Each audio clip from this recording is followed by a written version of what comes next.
Wednesday night, 10 p.m. Eastern Time. That means it's time for the High Stakes Fantasy Football Show. I am Eric Balkman from the Fantasy Football Players Championship. Want to welcome in my co-host tonight. You know him from the Fantasy Alarm. He is the original Roto Buzz guy at Roto Buzz guy on Twitter from the Fantasy Alarm. Howard Bender. Howard, thanks so much for joining me tonight. Look forward to 2 hours of fun, frivolity, and maybe a little fantasy analysis. Fun, frivolity, fantasy, and now you name it, we got it, Balky. I mean, come on, I love it, man.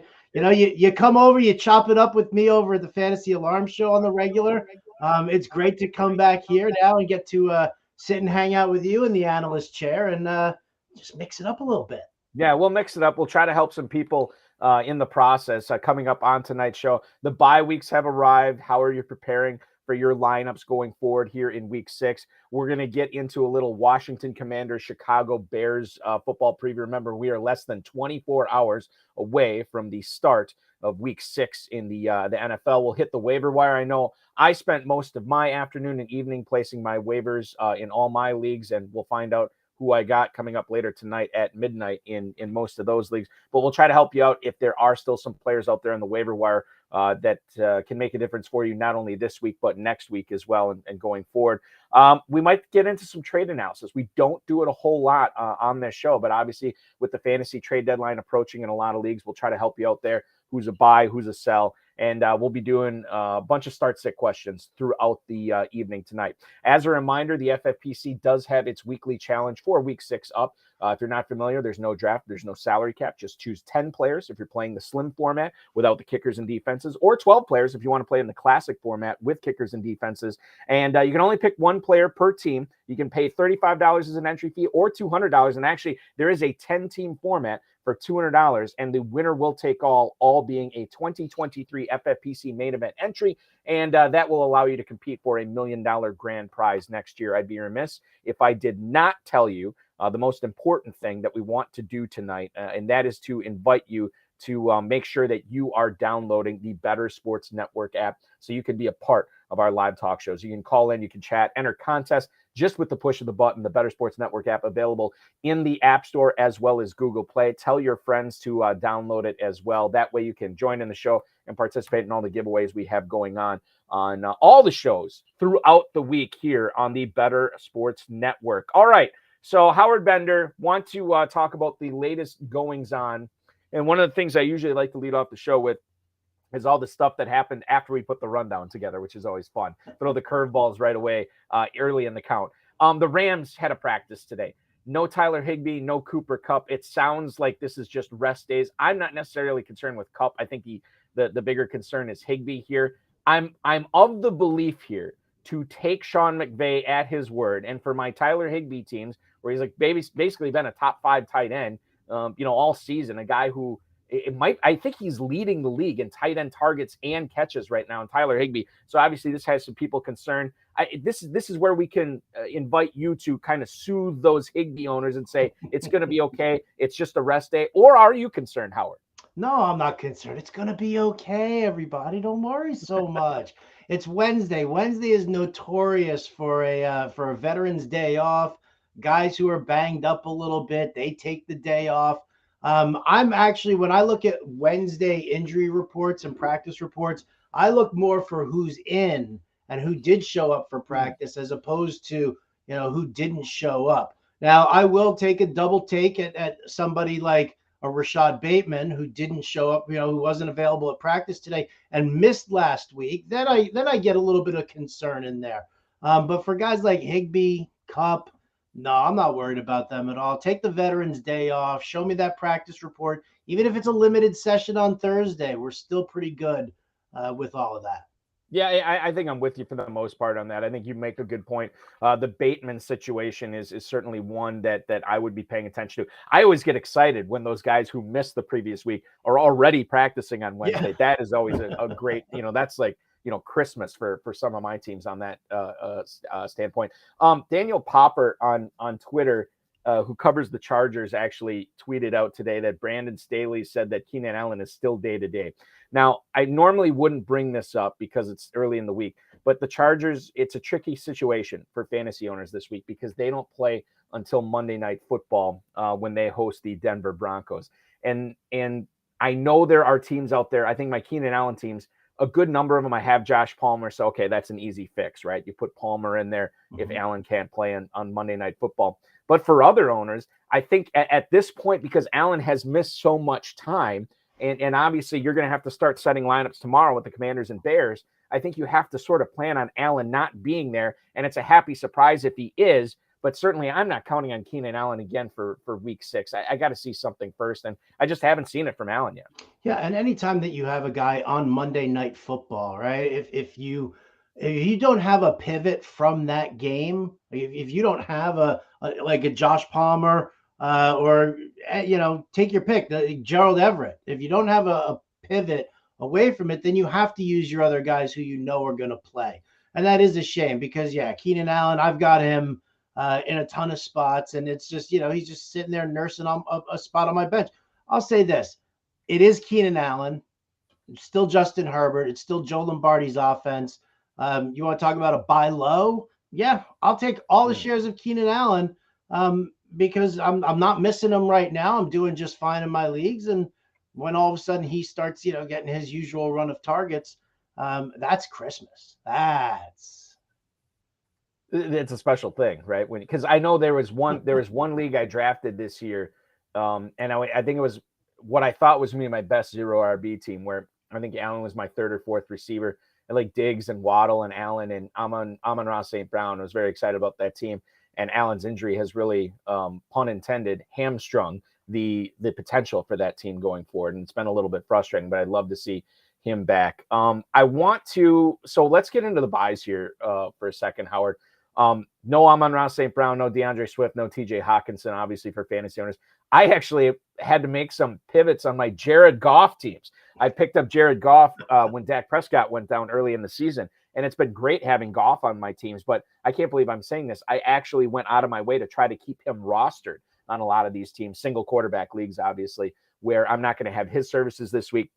No Dameon Pierce, no Brandon Cooks. Obviously, you won't have the services of Derrick Henry this coming week, and the Hunter Renfrow, Josh Jacobs, Derek Carr, Darren Waller teams, as well as Devonte Adams too. Maybe Adams is missing more than that.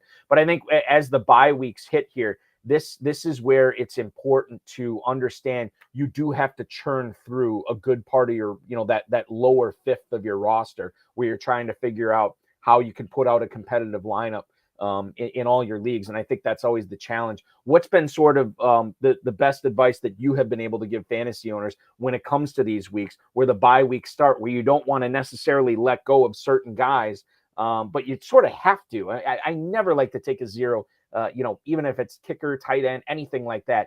I want to make sure that I am competitive week in and week out. That's the most important thing for me. Yeah, unless you're sitting in like an 8 or a 10 team league, there's always going to be one guy on your bench that you can drop. You might not like it. It might be somebody like a Romeo Doubs, but yeah, that's the way it goes. You go by the quality of guys on your bench, and if a guy like Romeo Doubs is your worst wide receiver, you can wish and hope all you want to hold on to him. But if you want to keep Daniel Carlson as your kicker, if you want to keep Jared Goff on your roster, how funny is it though, right? Because tell me this, truth be told, you're saving Jared Goff, and you pivoted to Geno Smith this week, didn't you? I okay. Totally did. So I did. Yes, truth be told, I probably did it in 2 or 3 leagues, right? Yeah. But I won't. I put in aggressive bids on Geno Smith, and I was actually surprised he was out there in a lot of these leagues. But I went to him last week, and I started him, and I can't remember who I was missing last week. It might have just been a situation where I was so disgusted with Matt Ryan, Ryan Tannehill, Marcus Mariota that Russell Wilson, Geno Smith. Russell, maybe Wilson. That's good. It could have been my Russell Wilson teams where I went and got Geno Smith on some of those. But yeah, man, we talked about this with Sean Siegel from RotoViz last week. I can't really explain it that Russell Wilson did what he did with basically the same talent in Seattle last year.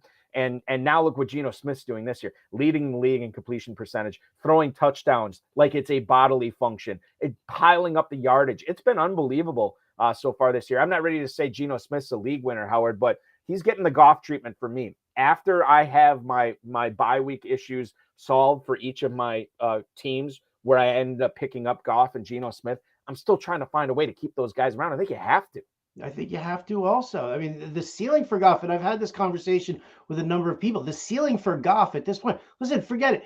Bill Belichick, he lives rent free in every quarterback's head that he faces. I mean, that's why I'm so scared for Jacoby Brissett, because the two of them like worked together for a while. So like Belichick like implanted a chip or something in there. So he already knows what's going on with Brissett. So to say that Jared Goff and the Lions, they got shut out by the Patriots, yeah, whatever. Doesn't matter. The dude still has high-end potential to go 300 yards, 3 touchdowns each time, unless your league is like penalizing you, 2-3 points for an interception. If it's really bad, then you kind of. But the ceiling for Goff is so much. It's better than Jimmy G. I'll take the ceiling for Goff and Geno Smith above so many of these other mediocre quarterbacks that we've been trying to push up and loud for mediocre play. It hasn't been that great. And so now you're sitting here, you're like, well, Russell Wilson, Derek Carr, Geno Smith, Jared Goff, you're in that whole range. Ain't nothing wrong with it, man. You might as well just take the guy that you can for as much as you can. I mean, come on, this Seattle-Arizona game. I mean, you have to tell me that you're not like salivating over kind of stacking this game a little bit, just knowing that Geno Smith, what he's been doing, see how bad Seattle's defense is and how good Arizona can be. I think that's one of my favorites for this week. When you look at what all the skill position players that are going to be on the field, a total of over 50 in that game too. So Geno Smith is certainly going to have another great week 6. At least that's the way I see it right now. Getting back to the bye weeks here, Detroit and Las Vegas on a bye. So people who had Darren Waller, people who had TJ Hawkinson will be looking for a tight end. What about Will Dissly, Geno Smith's tight end in Seattle? It seems like there's 3 tight ends that Seattle is rolling out there on a consistent basis, but only one of them seems to be making a difference for fantasy. Will Dissly this week, do you like him in that game at home against the Cardinals? I like everybody in this game. I really do. These are, I mean, you think about it, right? I mean, look at how many points Seattle's given up, right? They had that crazy game with the Saints. They had the crazy game with the Lions. They've, no Jamal Adams in the middle of that field, coupled with the fact that Bobby Wagner's no longer their middle linebacker. And he's like you just took out the heart and soul of that defense, and everybody's just bing, bing, bing, bing. Now you're lucked out because you've got Geno Smith, who can chuck the ball around to 2 amazing wide receivers in Lockett and Metcalf. So you add those 2 guys in there, you throw in Will Dissly, splash a Noah Fant. I mean, it's a shame that, and I will say this, it's a real shame that Rashad Penny broke his leg, because he would have fit even better with this as the pass catching back. I like Kenneth Walker. I think he's a good, solid guy, but he wasn't like the, I'm going to catch it, in the flat and take it 15, 20 yards like Rashad Penny, has shown that he could be. So, but yeah, give me everybody in this. I mean, literally give me everybody in this game. I think, and we'll get to Ken Walker later on in the show when we get to the waiver wire section, but I think you point out his pass catching ability. You play high stakes fantasy football, Howard. I mean, one of the most important things, like if there is a Bible on high stakes fantasy football, like one of the commandments out of the 10 would have to be, and I don't know how high it is up on the list, but thou shalt get a pass catching running back. And Ken Walker has not checked that box officially as a pro. Quite frankly, he didn't check it as a collegiate player, but we have seen players not catch passes in college and then blossom into great pass catchers. James White in my backyard here in Wisconsin never caught passes for the Badgers. Then he becomes the pass catching specialist in New England. So it apparently is a dormant skill for some of these players that they learn to let blossom when they get to the pros. It remains to be seen if Ken Walker is going to do that. But even if he's not catching passes this week, you should have a big week with no Rashad Penny in there. Monday Night Football, we saw a weird situation with Devonte Adams after the game. I don't really want to get into the legalese and stuff. I know that there's a misdemeanor assault charge that's been filed against Adams in Kansas City. I know some amusement park in Kansas City has banned Devonte Adams for life, which is interesting. Good marketing, but interesting. And now we're talking about Adams not playing this week because he's on a bye. But do you believe he's also missing in week 7 once the NFL rules on this? I mean, they could. The NFL, I mean, this is something that's kind of in your face. The NFL is notorious for dragging their feet on everything, like literally everything. It was why I wasn't afraid to take Alvin Kamara because of his potential suspension, because I was like, the NFL is just dragging their feet. I didn't realize that Alvin Kamara was going to stink at football this year, but that's a different story. So with Devonte Adams, I mean, okay. From a fantasy analyst standpoint, you got to prepare for Adams to be out, suspended for a week, just because of the optics of the whole situation. This photographer who was, who filed the police report and got everything, paperwork wise taken care of, misdemeanor charges filed. It's that forces the NFL's hands to really kind of say, all right, you know what, that was really wrong, and everybody saw it on TV, and sit out for a week. So as a fantasy analyst, that's it is what it is, and it sucks, but you're just gonna have to deal with it. From a personal standpoint, man, I'm so sick of people being so litigious in this world. You didn't have whiplash, you don't have a minor concussion, you fell on your ass, you got embarrassed, you felt stupid about it. Devonte Adams came out and apologized. It was a heat of the moment sort of a thing. But you want your pound of flesh, your 15 minutes of fame, and a big fat check. That's what you're looking at. And you know what, you do you, whoever you are. But I think it's lame. I'll keep the profanity to myself, but it's lame. So that's what it is. And I think the thing to keep in mind is, and the court date for Devonte Adams scheduled for November 10th, and obviously, I would think the NFL would rule on it before then. The thing is, we have video, right? The Kamara video, if it exists, it has not been released yet. That's probably a huge reason why he's playing right now. But we all saw, like you pointed out, Howard, we all saw this. And I think that you have to not only plan for Adams missing this week because of the bye, but you have to plan that he will be missing. Hopefully it doesn't happen, and we will roll with the punches once that does happen, and figure out if Renfro or Mac Hollins are going to be the guys that week. But we will cross that bridge when we come to it. Update from the Major League Baseball postseason. The Atlanta Braves have defeated the Philadelphia Phillies 3-0. The series is tied at 1. Game 3 will be Friday night in Philadelphia, Braves and Phillies. So congratulations to the Braves. That series is tied. Tyrion Davis-Price had 14 carries before he hurt his ankle and missed some significant time. He is back to practice, and he was listed as a full participant today. Jeff Wilson has been really good, both efficiency-wise and volume-wise, while TDP has been out. Tevin Coleman, we had a Tevin Coleman sighting in 2022 in the year of our Lord. Unbelievable to see that this past week. And I actually put some bids in on Tevin Coleman this past week. But I look at Tyrion Davis-Price. This is a guy that is out there on a lot of waiver wires, Howard, and we have to understand, whatever we think about the player is one thing, but the Niners gave this dude 14 carries the week he got hurt, so they believe in him. Are you believing in, maybe throw a couple of bucks on a waiver bid on Tyrion Davis-Price, see if you can sneak him as your 19th or 20th player in your roster? I am. See, here's the funny thing is Tyrion Davis, I loved him during camp.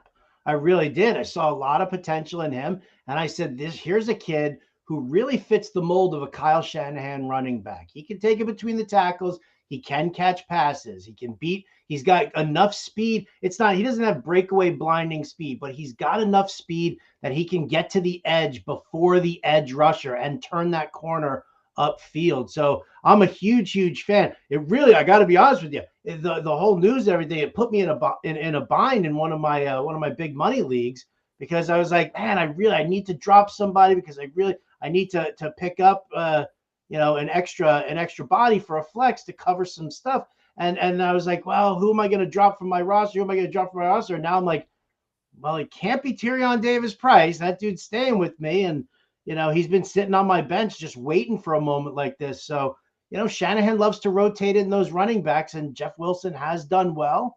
We've seen that. We know Elijah Mitchell's coming back at some point too. So, we're going to have to just wait and see. But I love seeing him in the rotation. If he can start getting a handful of carries and really do some damage, he's got the potential to just keep carving out a bigger and bigger spot for himself. You bring up this roster philosophy that you have with Tyrion Davis-Price, and this is a guy that, let me take a step back here. I play a lot of leagues in the Kentucky Fantasy Football State Championship where you have to start 3 receivers, 2 running backs, a tight end, and a flex, right? So there's obviously a premium on receivers. The FFPC, of which I work for, you know that, Howard, you played in it, 2 running backs, 2 receivers, tight end, 2 flexes, okay? Now, while you could start 4 running backs or 3 tight ends, I think there is a large plurality of people who play in that high-stakes format, and they go after a lot of receivers early in drafts. Now, if you do that, you're probably counting on these one injury away type guys, the Alexander Madisons, the Joshua Kellys, of the world, where they can be significant players, but they have to have an injury happen, which happens a lot at the running back position. Mm-hmm. So now with Tyrion Davis-Price, it's one of those things where you built your draft philosophy on drafting these pass catchers early, whether it's an elite tight end or whether it's these receivers. Now you have to stick with it. You can't abandon it, right? Because this is how you built your team. Even if the guy ahead of him, Dalvin Cook, Jeff Wilson, Najee Harris with Jalen Warren is another one. Since you built your team with these guys, you have to, keep the faith and keep guys like TDP around, keep guys like Madison and Jalen Warren around, because once you abandon that philosophy, now all of a sudden you're letting somebody else in your league take advantage of grabbing this guy who maybe only provides 2 or 3 weeks of startability, but that 2 or 3 weeks could be top 10 running back production. And that's the thing I think we fight as fantasy owners. If you build your team like that, you have to fight the urge to, this guy's done nothing for me so far. Well, so far he's done nothing, but that doesn't mean he's not going to do anything the rest of the season. Well, and that's the thing. And I fight with people about this all the time. Your bench is not a revolving door. Like your bench is not meant for guys who are going to cause you massive decision making. Like when you draft your fantasy team, you want your starters. You want guys there in your starting position so that you don't have to make the decisions constantly of, you know what? I've got these 3 spots for these 5 wide receivers and whatever. No, that's not. When I draft my team, I've got my starters, and then I build my bench with guys who, if I need a handcuff, I'll get a handcuff. If I just, if I'm just looking for running back, wide receiver depth, I'll get guys, who have a clear path to touches. I'll get a guy like Tyrion Davis-Price who could be, a late season guy like that. And then if I don't need to make a waiver move, then I won't make a waiver move. If I'm happy with my team, I'm happy with my team. I'll save my fab until I absolutely need it, right? I don't want to sit there and constantly churn guys over. I see this all the time. People were like Treylon Burks to Romeo Doubs to Josh Dotson, Jahan Dotson and they just keep, throwing guys in and out and in and out. I'm like, no, that's not how you want to keep your bench. You're chasing last week's points. This isn't foresight. You just want a bench so that when the bye weeks come or an injury comes, you don't flinch. You're not like, oh, I gotta go make a trade or I gotta go to the waiver wire. You're like, all right, I got this. I got the dude on my bench. He'll go in for a week or 2 and I'll be fine.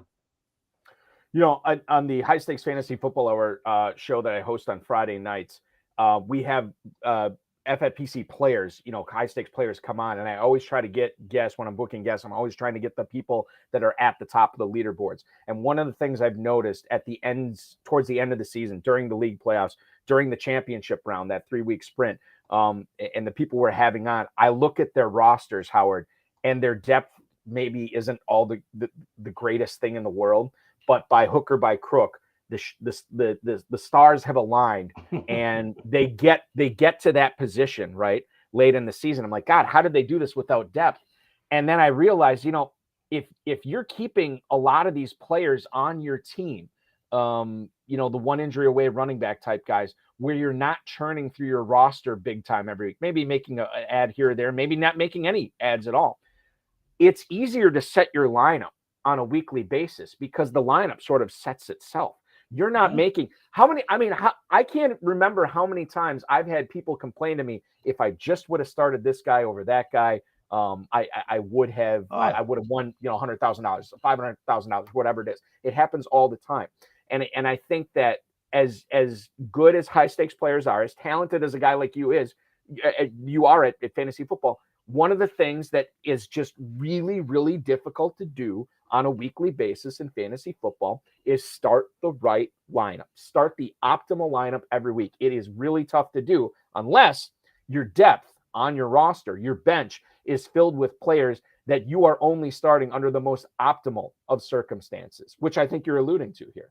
Yeah. Oh, absolutely. I just want to make as few decisions. I want to look at my lineup and be like, oh, perfect. Great. Yep. Right. All I'm looking for are injury tags. That's all I'm looking for. Bye week or injury tags. And then if that happens, and that's kind of how it is. It drives me. I mean, it's funny because I don't understand how this doesn't like drive everybody just absolutely batshit crazy to sit there and have to constantly make these decisions. I mean, I'm sure you get the questions. You see me on Twitter all the time, right? Just a litany of questions. And it's all like, hey, I need 2 running backs, 2 wide receivers, and a flex from these guys. And they're all middling guys. I'm like, why don't you have no-brainers? Package up that depth. See, you can't do it in high stakes. You can't trade in high stakes.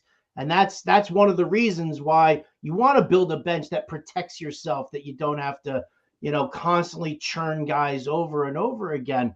But for people who are in leagues where you can trade, it's like, dude, take 2 or 3 of those guys and just package them up for Justin Jefferson, Cooper Kupp, Jamar Chase. Yeah. Just get yourself a superstar so that you can lock him into your lineup and never think about taking him out.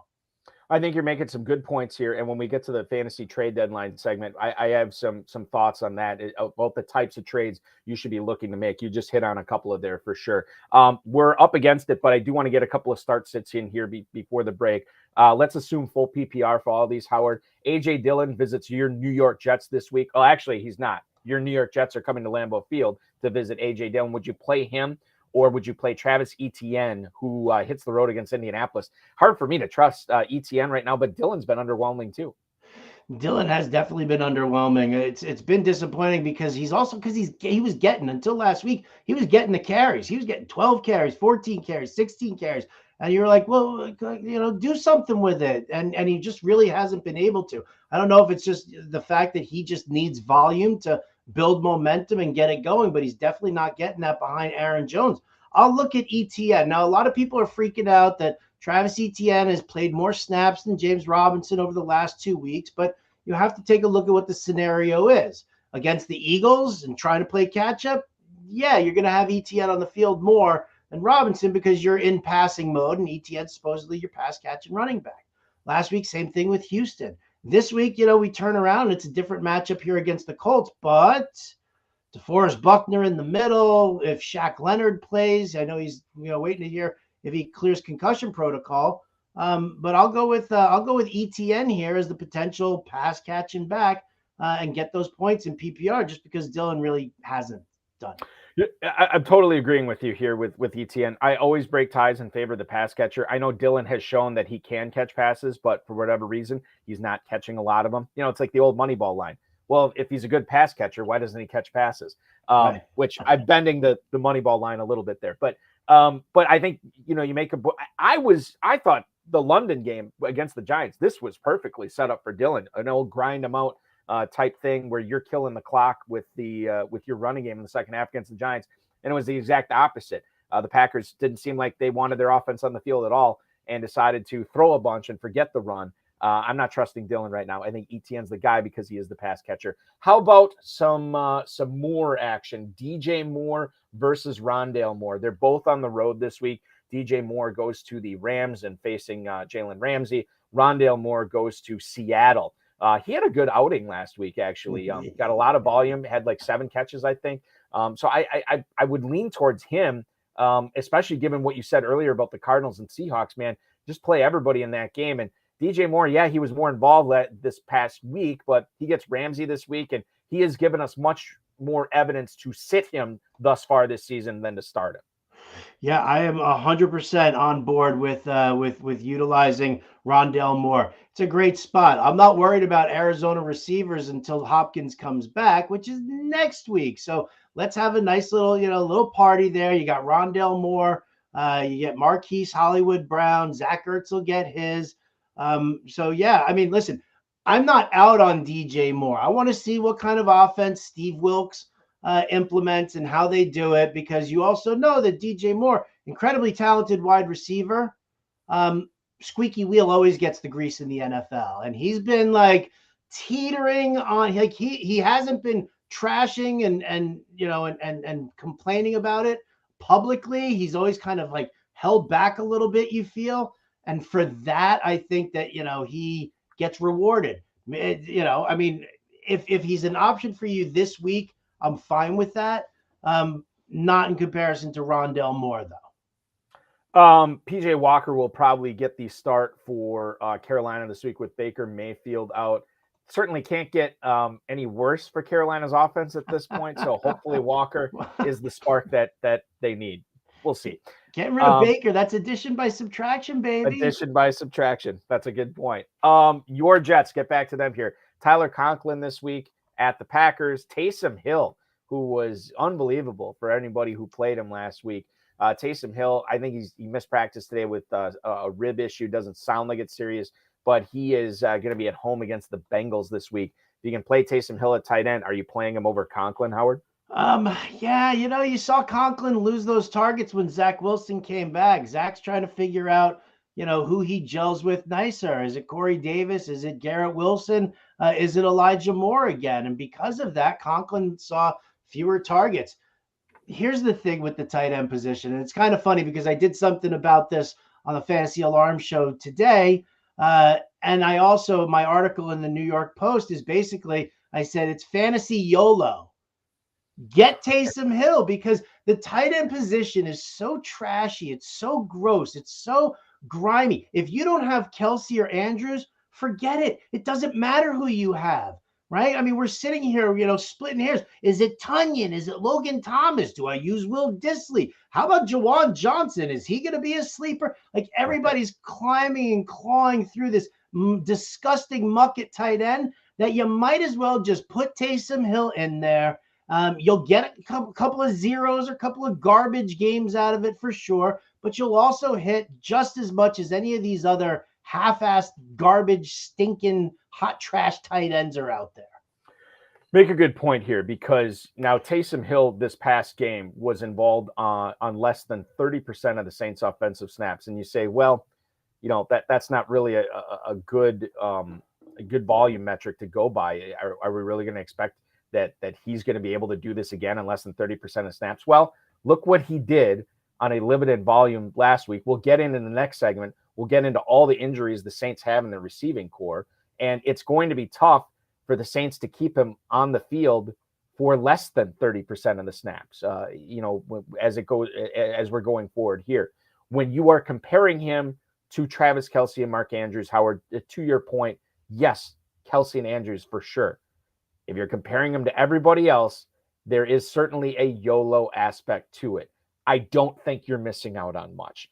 Tight end historically, the last 6-7 years has been incredibly unpredictable. And you might as well go with a guy who not only is hot right now, but he should have a big opportunity this week as well. So Taysom Hill, yeah, Conklin was getting targets, but I think Hill is probably the guy you got to play going forward here. We want to step out just for a quick break, everybody. But when we come back, is the Brian Robinson era upon us in Washington? We're going to talk about Commanders football as they take on the Chicago Bears Thursday night, plus more on that Saints wide receiver core. We'll tell you what happened or didn't happen with those guys at practice today. Plus, T. Higgins still dinged up. Is Tyler Boyd or Hayden Hurst going to be the guy this week? If Higgins is out, we'll talk about that, plus many more starts and sits. You are listening and watching the High Stakes Fantasy Football Show here on the Bettor Sports Network. I am Eric Balkman from the FFPC. He is Howard Bender from the Fantasy Alarm, and we'll be back at you in 180 seconds. Bettor.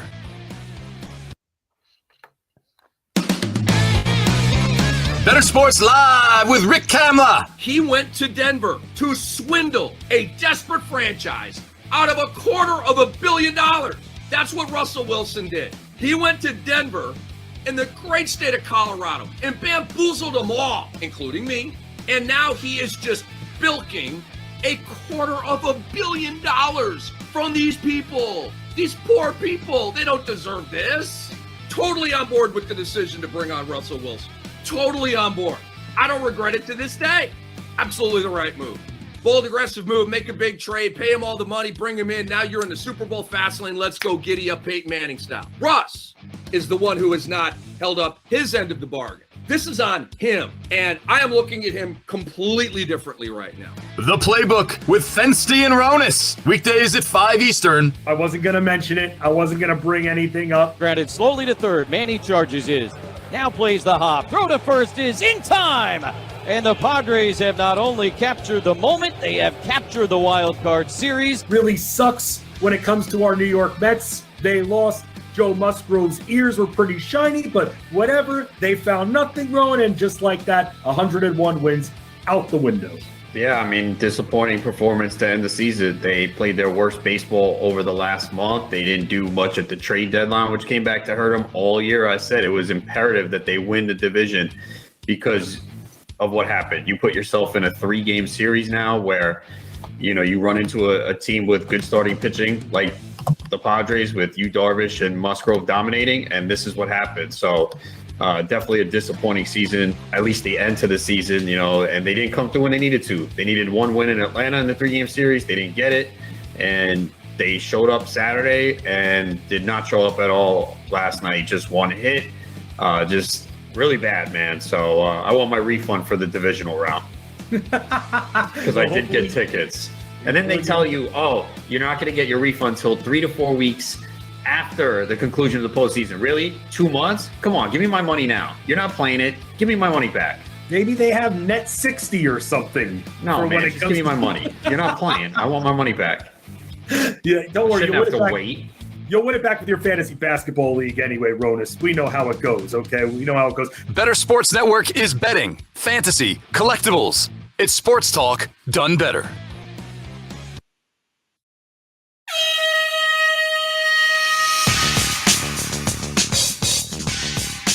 We got the Bears, we got the Commanders on Thursday Night Football. We're going to be talking all about it. Who are you playing? Who are you, more importantly, not playing for tomorrow night's debacle? This is the High Stakes Fantasy Football Show right here on the Bettor Sports Network. I am Eric Balkman from the Fantasy Football Players Championship. He is Howard Bender from the Fantasy Alarm. Don't forget to download the free, Free, free Bettor Sports Network app in the App Store and Google Play. Register and click join the show. Call in, chat, enter contests with just the push of a button. So much fun to talk fantasy, not only with you, but obviously Howard Bender here joining the show tonight. There is a perception, Howard, and I have not done any research on this, especially the last couple of years, but there's always been this perception that Thursday Night Football is just not good football. Teams are playing on a short week. You don't always get the best matchups here. Now we're getting a 1-4 Washington Commanders team taking on a 2-3 Chicago Bears team that's reeling a little bit. Total on this game is 38. It's really difficult for me to sell you on any of these players. It sounds like Jahan Dotson is, I believe both him and Logan Thomas are both out in this game. With the return of Brian Robinson, that sort of gums up the works in the backfield of whether you should play him or Gibson. You have a situation in Chicago where Darnell Mooney's mainly been on a milk carton all season. He's had a couple of big plays so far, but Justin Fields certainly is not, returning anything close to top 20, top 12 quarterback value. Montgomery is back, making things a little bit difficult to decipher between, playing Herbert or playing Montgomery here. Cole Kmet has just let everybody. I feel like I've named everybody, and nobody's getting me excited for this game now. Should anybody be excited to be playing any of these players in this game on Thursday Night Football? Yeah, you know what? If you're the mom of any of these players that Balky just mentioned, get excited about it because your kid's on Thursday Night Football. Boy, you paint a real bleak picture here, Balky. But you know Yeah. what? You're right. You're definitely right. But from a fantasy standpoint, and especially for people who like the DFS showdown slates, these teams match up against each other in very interesting fashion. You can run all over Chicago, right? You can pass all over Washington. Now the problem is like you said, if you can run all over Chicago, well, who is it? Who's doing the running? Is it Antonio Gibson? Is it going to be Brian Robinson? Oh, hey, let's throw J.D. McKissick into the mix. Why? Because let's not forget that Washington matched the offer sheet from Buffalo from McKissick, Mhm. so they obviously wanted to keep him in play. I think it depends on who you have. Like if you're sitting there and you're like, I've got Tyler Algier or Brian Robinson. I'm gonna look to Robinson just because it's the softer matchup, right? Algier going up against San Francisco would be a tougher matchup for me. So there are certain cases where I will use Brian Robinson or Antonio Gibson for that matter. The problem is that that's Montgomery. It's a tough matchup. This is Montgomery's backfield. Yeah, Khalil Herbert looked great, and in relief, and we were all hunky dory about him. He looked okay the second time. When a guy comes in, right? A guy comes in. The team spent the entire week preparing for David Montgomery, and then Montgomery gets hurt on the first series, and now you have to prepare for a different running back like Khalil Herbert, who has different tendencies and different things that you see. That guy ends up doing well and everybody goes bonkers. And then all of a sudden the guy comes back to earth. Herbert had a good second performance. So not great. It wasn't like overwhelming. I think Montgomery owns this backfield. So I would start him in seasonal because I do believe that he is a competent running back who can catch passes. Everybody else, right? Where are all those Cole Kmet truthers right now? Oh yeah. Oh, Well, for crying out loud. And like I would never classify myself as a Cole Kmet truther, but I did pick him up late in a lot of drafts this year, and not late, but like when the top 10, top 12 guys were off the board. And I just looked at it from the standpoint of like, yeah, this may not work out, but dude caught so many passes last year, just didn't get in the end zone. Well, he's not getting in the end zone and he's not catching passes this year. So shame on me.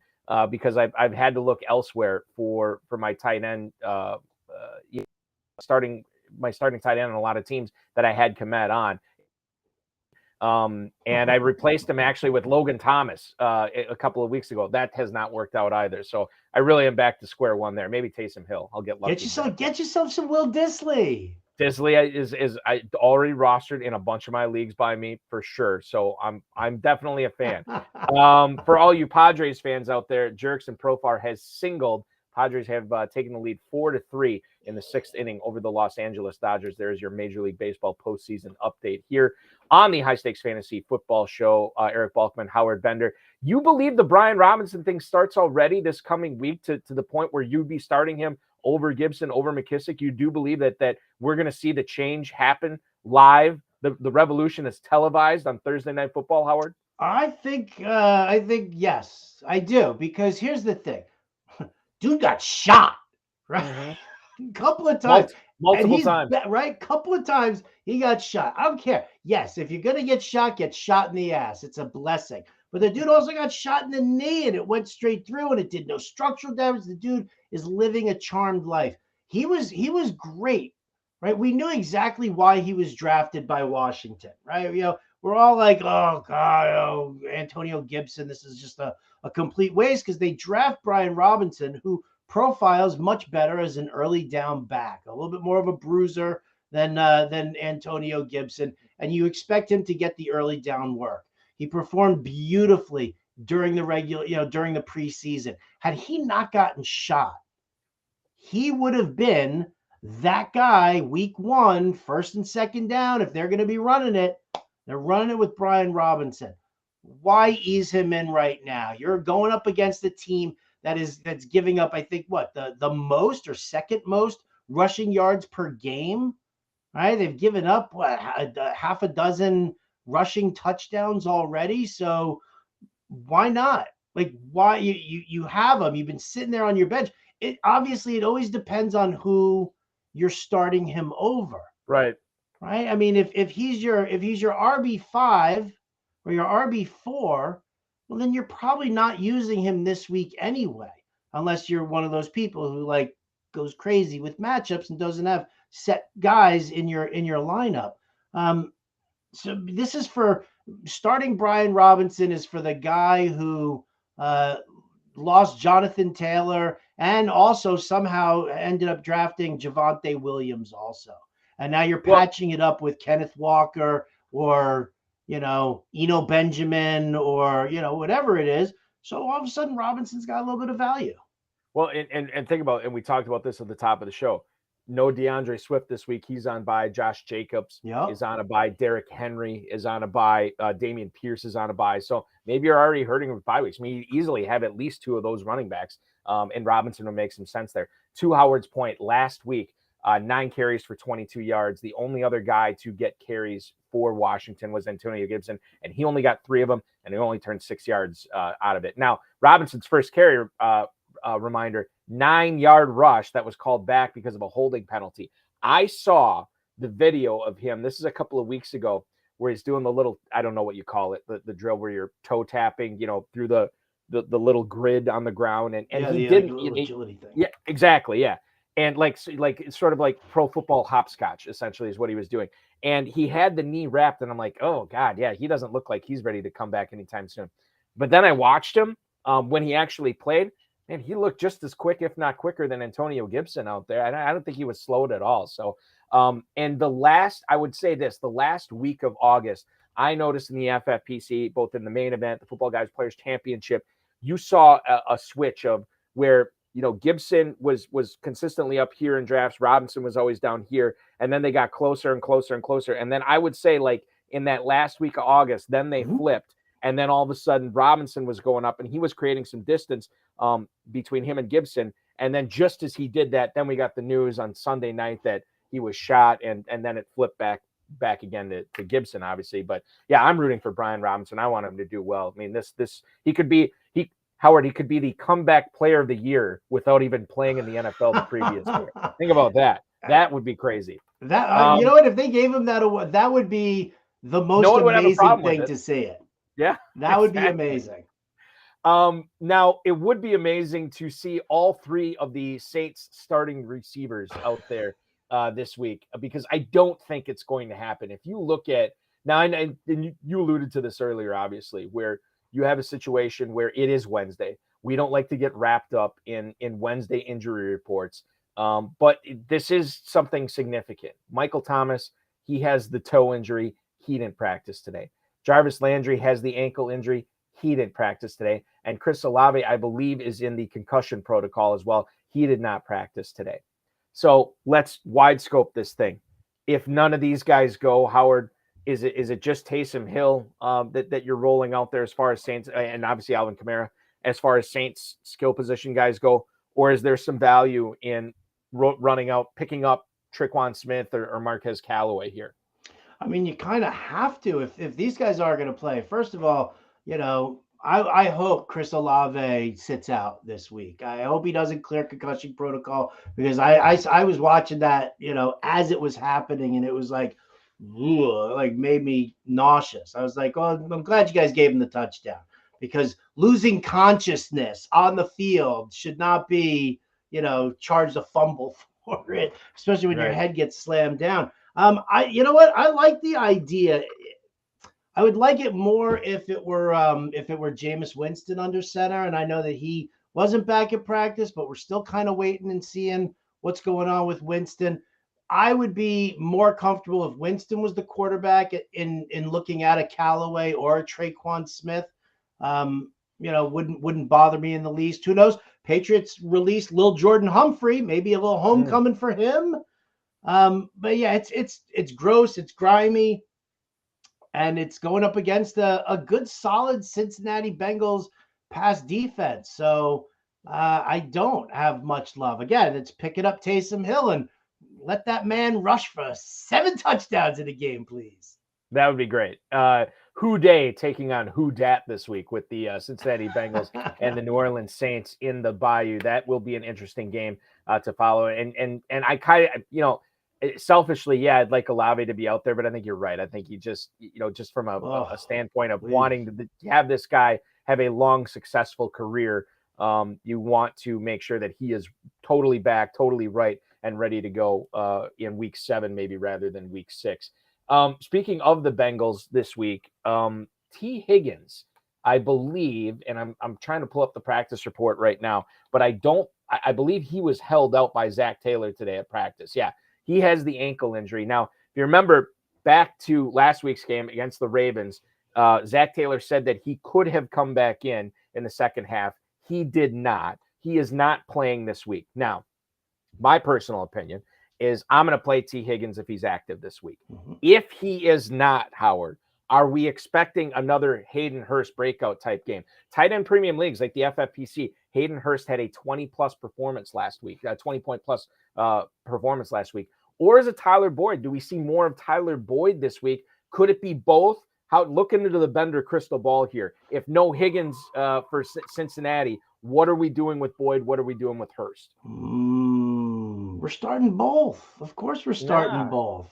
I'm not sure exactly what New Orleans is going to do. Maybe they just say Marshawn Lattimore is going to be on Jamar Chase. What teams have been doing is they've been double teaming. They're using the bracket coverage on Chase, and then they're taking their top corner and putting him on Higgins. So maybe the Saints don't do that this time around, because if Higgins sits out, they just say, all right, we'll get Lattimore on Chase. Maybe we'll float some safety help over in that direction, but we'll take our chances against Tyler Boyd and Hayden Hurst. And if that's the case, I'm all in for it. I'm definitely in for it. This is the first game back at the Superdome for Joe Burrow and Jamar Chase since they won the national championship for LSU. A little bit of magic, a little bit of swag. I feel like Burrow is going to walk into the Superdome and kind of own it. So I want Hayden Hurst this week. I want Tyler Boyd this week if Higgins is out. If Higgins does play, I haven't heard anything. High ankle sprain, regular ankle sprain. If I don't hear high ankle sprain, then I'm not thinking long term. I'm thinking, okay, if he sits, practices, whatever, he'll come back, he'll be fine. But yeah, again, I like the Bengals pass catchers a bunch, even up against the Saints defense. And I'll take it one step further here, and I'll tell you this, that even if Higgins is in there, I think, especially in tight end premium leagues, I think I'm still rolling out Hayden Hurst. Sure. I think you have to at this point. Caught a bunch of targets last week, looked really good, looked athletic in the process, passed the eye test for me, and certainly week 6, with or without Higgins, Hurst should be in your tight end premium lineups. Let's do a couple of we got some time for some start sits here before the top of the hour. And we'll take it back to the New York Jets. Why? Garrett Wilson, Why? Slow starter, but he's been crushing it. He's been looking very good lately. Now, if I'm going to compare Garrett Wilson to not Hayden Hurst, Tyler Higbee this week, I think it's in a tight end premium format, especially with what Higbee's doing. If he's out there, yeah, you got to play him. But what if it's just a format, full PPR, where Wilson's getting the same amount as Tyler Higbee? I think now all of a sudden we're on to something. You have Tyler Higbee this week for the Rams taking on the Carolina Panthers at home. And then you have Garrett Wilson, of course, taking on the Green Bay Packers at Lambeau Field. Howard, if you can only play one of these guys this week, who's it going to be? That's a tough call here, because I feel like the Jets are they're kind of finding their way, or Zach Wilson's finding his way. I feel like with no Van Jefferson and obvious disconnect with Allen Robinson, Higbee he's the number 2 target on this Rams offense. Now, I think in 2 weeks we start hearing that Matt Stafford's elbow is a problem and he needs to sit out for a little bit because of his partially torn UCL. I feel like that is coming. I don't necessarily know if it's coming this week. So, I don't think the offensive line is so bad that you have to hold Higbee back and let him do a lot of blocking. So I'll probably turn around and use Higbee, because I think Higbee's like a top 6 tight end this week, 7, like in I that think he's safely in there. range. Yeah, for sure. So I think he's targeted enough that we can utilize him for, over Wilson, because again, is it Elijah Moore? Is it Garrett Wilson? Is it Corey Davis? And what I think is going to be fascinating to see, if you watch that game in London on Sunday, the Packers, once again, in the second half, their defense played incredibly passive, incredibly aggressive in the first half, incredibly passive in the second half. They played in zone. They have 3 talented corners, and their defensive coordinator, Joe Barry, still likes to play zone there rather than man with those guys. Does not send a lot of blitzers, even with the talented corners and the safety play with Avis and Savage back there, very good as well. And the Giants just killed them on those crossing routes. I mean, chunk yardage, 12 yards, 18 yards, 25 yards, 30 yards. The Jets definitely have the personnel to do that. And quite frankly, with what the Giants were trotting out there at receiver, the Jets are infinitely more than that. But to your point, for fantasy, maybe that's good for Zach Wilson.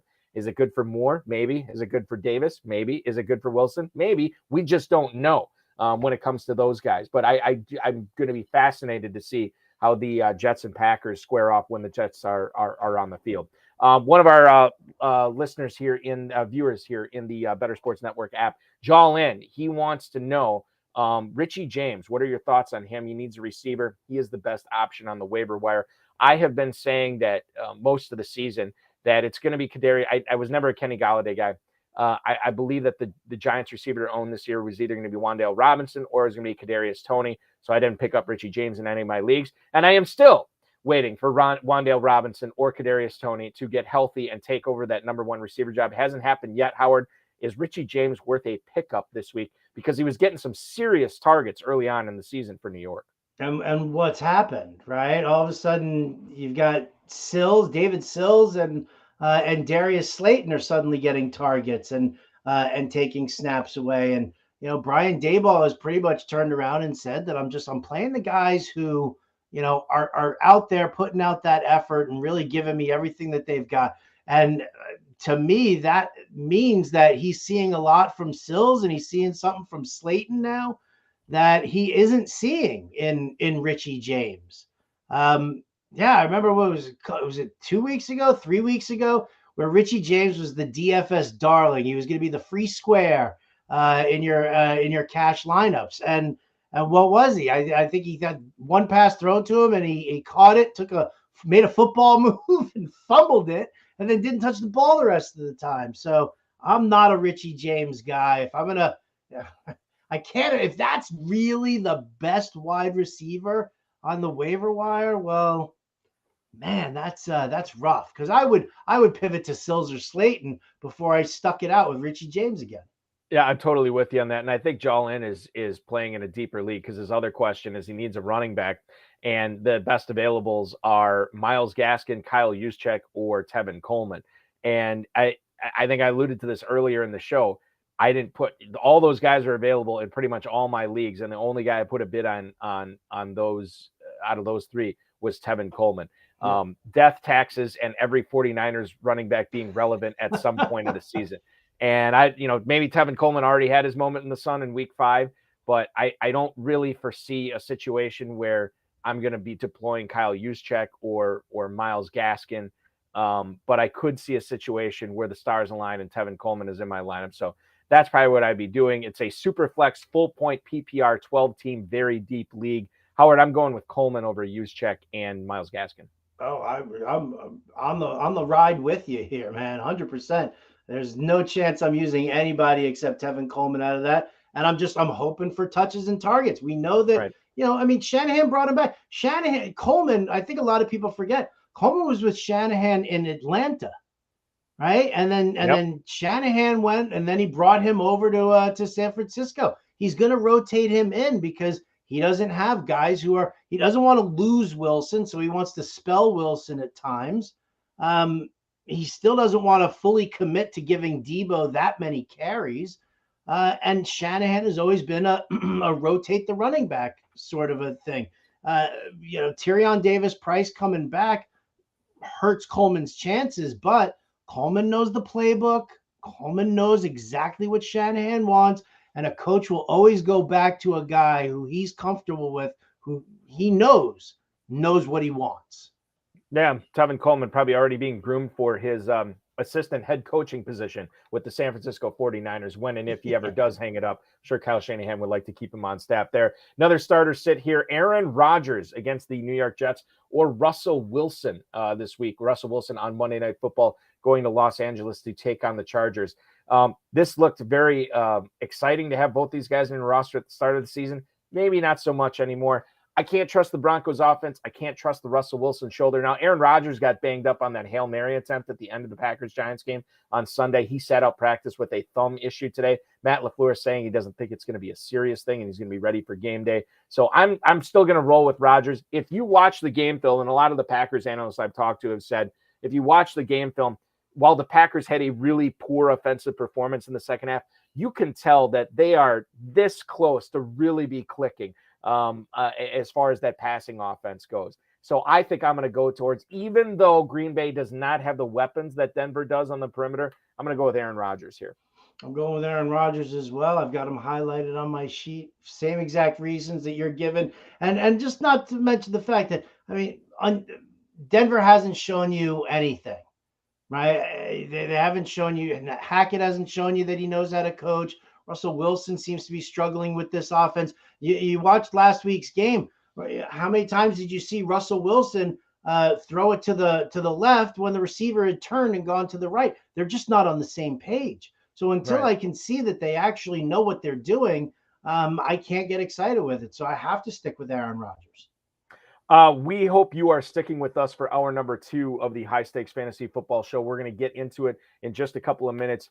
Waiver wire pickups. We're going to talk about Ken Walker, Eno Benjamin. Don't forget about him in Arizona, plus some other players that you should be looking at on the waiver wire right now. Jonathan Taylor, does he have a new handcuff in Indianapolis? Well, what we saw on Thursday night might have been telling. Damian Harris is out for a while. What does this mean for Ramondre Stevenson? Russell Gage, is he a guy that you can feel confident parting ways with because it's just not going to happen for him? We'll talk about that. Plus, Raheem Mostert, Tony Pollard, 2 guys who are an interesting running back by committees in both Dallas and Miami. What are you doing with them coming up this week? We'll talk about that and more. Eric Balkman from the FFPC, Howard Bender from the Fantasy Alarm. This is the High Stakes Fantasy Football Show only on the Bettor Sports Network. We will roll on next.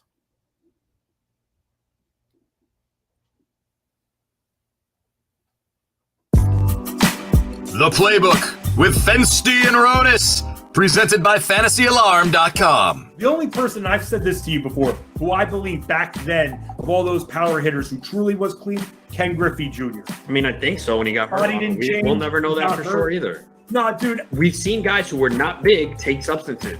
That's true. To get busted. So it's not about that always. I hear you. It's just, don't you think with the way his career kind of went, you would think that he didn't take anything? I don't think he did, but we'll never know 100%.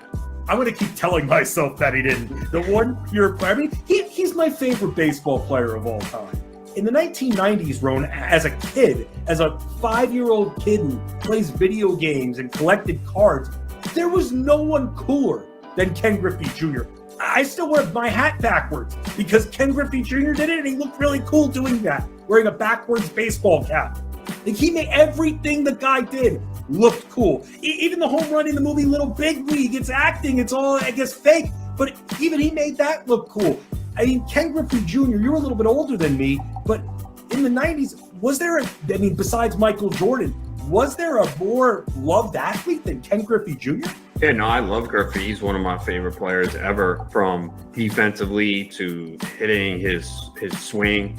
And yeah, I would have loved to see what he could have done if he had stayed healthy, the final numbers he finished with. So no, I was a huge fan of Ken Griffey, and it's a shame though that all those injuries towards the end of his career just really limited the production he put up, but he still put up elite numbers. He was so fun to watch. So I'm a huge Ken Griffey guy. And here's the other thing, too. So 1994, the season got shortened because of the strike. And he finished with 40 homers in 111 games that year, man. And then he had 56 2 years in a row. 97 and 98, and then 48. He had a stretch 4 years in a row, 49, 56, 56, 48, 40.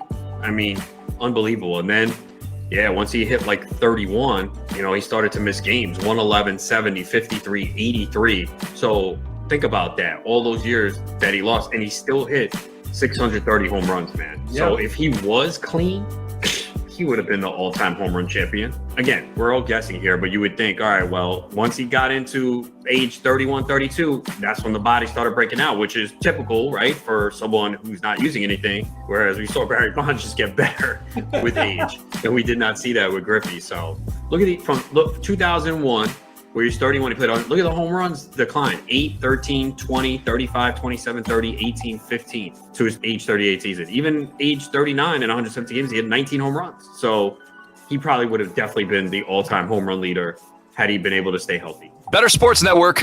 It's sports talk done better.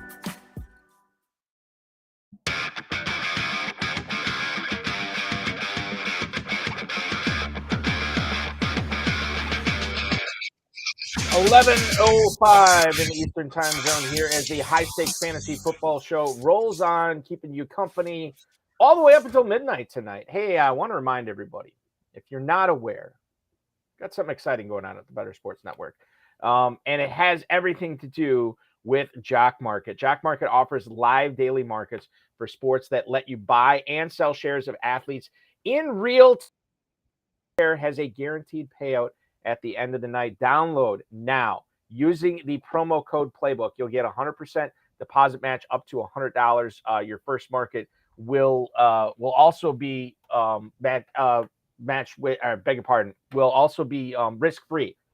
Idiot. I can't read. I'm sorry. With losses refunded up to $100. Download the Jock Market app now. Remember to use the promo code Playbook. We are Eric Balkman from the FFPC and Howard Bender from the Fantasy Alarm here, kicking it live. We got a lot of stuff to get to here in the second hour of the program. And I think, Howard, what's your big waiver night? Is it Tuesday or Wednesday? I always get mixed reports back when I ask people this. I'm about half and half right now. Okay. I get a bunch of leagues that are done on ESPN and Yahoo that their default is the Tuesday night to Wednesday waiver. I prefer the Wednesday night so I can have as much injury news as possible and see who's dealing with what. But so I'm about halfway. I've seen about half of my leagues already come through. I know I got Taysom Hill in one league. I missed out on Kenneth Walker in another league.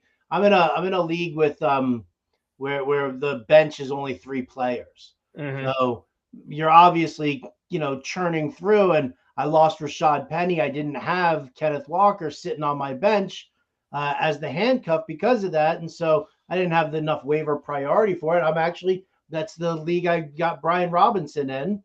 Oh. And so I'm going to end up using him as one of my running backs. I lost like Devonte Williams in that league, and now Rashad Penny. So you basically any running back who I have on that team, you don't want because they're done. So yeah. I would say it's the Spinal Tap drummer phenomenon at that point. It's so frustrating. And with a 3-man bench, that's really tough to. At that point, if I was playing in a league with a 3-man bench, I'm kind of like right away I'm cutting out. Okay, I forget handcuffs. I'm done with them. Right. Which is probably what you did as well, and just go all upside all the time, which is what you should be doing, and it's how you win fantasy leagues. So we want to help you out with your waiver wire if you have not had yours yet processed this week. I'm waiting on mine. Should be done, and right when we go off the air, I'll be able to open up my my gifts as I check to see who I won on the waiver wire. I think my biggest ads, the guys I bid the most on, were guys like Taysom Hill, Geno Smith. There was a league where somebody cut Chase Claypool, which, again, 12-team, 20-man rosters, and you have to start 3 receivers. So I went heavy after him. We'll see what happens. We don't have this on the rundown. Kenny Pickett now instead of Mitchell Trubisky. Does this get you excited for Freiermuth and Deontay Johnson and Claypool and especially George Pickens, Howard? No, I think the Pickett to Pickens novelty is going to be great, and people are going to invest in that, and I'm fine with it. he's a rook. He doesn't have a strong offensive line in front of him. You've seen by just how many people hate Najee Harris all of a sudden, right? He's like the worst first round draft pick of all time. Najee Harris, like everybody hates him now. So, it's very tough to put your trust into that offense with the way that, they have been. He's got to have, Deontay Johnson's the guy who needs to see the targets, and you got to lean on him. You got to lean on your veteran to do that. Chase Claypool had some attitude problems, and that's one of the reasons why he sort of got demoted. What they've done now, though, is that, Deontay Johnson stays as the X receiver. They've made George Pickens the Z receiver in this and moved Chase Claypool to the slot. I think that actually could develop a little better for Claypool moving forward if he can become a reliable target for Kenny Pickett. But I mean, there's so many things going against him right now. I can't do it. And it's not because he's got tiny little baby hands. It's just that those tiny little baby hands are going to have trouble throwing the football with no offensive protection. Yeah, it's rough. And I think, one of the things that obviously you watch that Steelers-Bills game. I was watching it with a buddy of mine, and he's sort of a casual football fan. He's like, "Oh, hey, Bills Steelers, this will be a good game." And I'm like, I don't know about that. Like a couple of years ago, maybe, but right now, probably not. And they obviously showed us why it was not a good game, because the Bills offense is operating on a different level right now. And Pittsburgh is a bit of a changeover. There's a bit of a transition there too.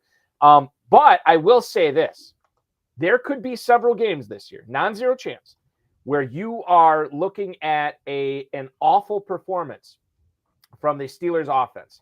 And then it gets to be the middle of the third quarter and they're getting drilled. And then Pickett's just slinging the ball all over the place, much like he did in Buffalo. What did he throw for Howard this past week? It was well over 300 yards, was it not? It was well over 300 yards. I can pop that in there right now and see. But, But here's the thing.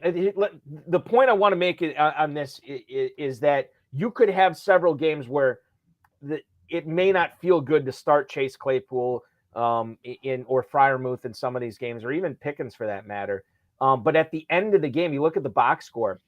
Now, none of those guys blew up the box score and I'm speaking of the three receivers, Claypool, Johnson, and Pickens. But all of them had solid performances. I think Claypool was the worst, and I think he was like 5 for 50, something like that. So I think that there could be value still in the Steelers offense if they continue to stink and they continue to get down in games. Yes, Najee Harris is probably not going to be your best friend as far as your starting lineups go, but it could be at the expense of, or it could be at the behest of the Steelers offense making something of themselves and playing in garbage time.